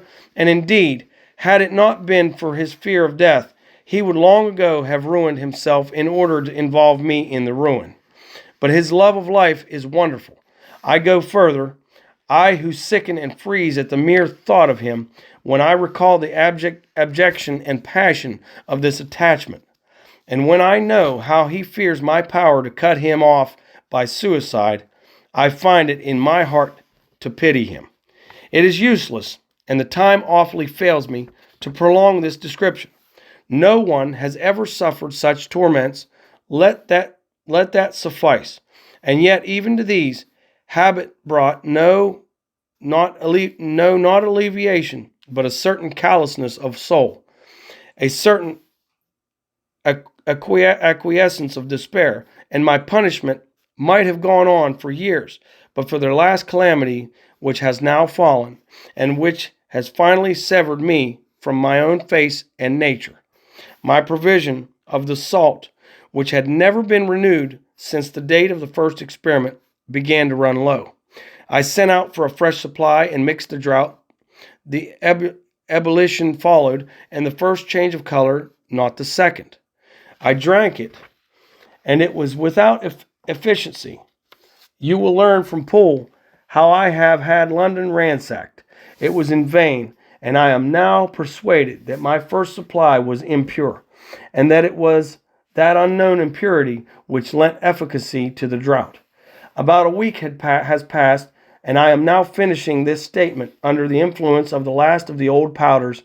This, then, is the last time, short of a miracle, that Henry Jekyll can think his own thoughts or see his own face, now how sadly altered, in the glass. Nor must I delay too long to bring my writing to an end, for if my narrative has hitherto escaped destruction, it has been by a combination of great prudence and great good luck. Should the throes of change take me in the act of writing it, Hyde will tear it in pieces. But if some time shall have elapsed, after I have laid it by, his wonderful selfishness and circumscription to the moment will probably save it once again from the action of his ape-like spite. And indeed, the doom that is closing on us both has already changed and crushed him.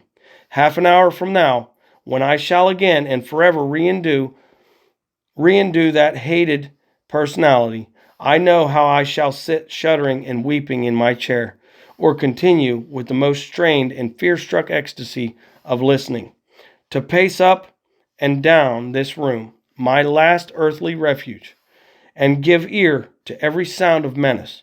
Will Hyde die upon the scaffold, or will he find courage to release himself at the last moment? God knows. I am careless.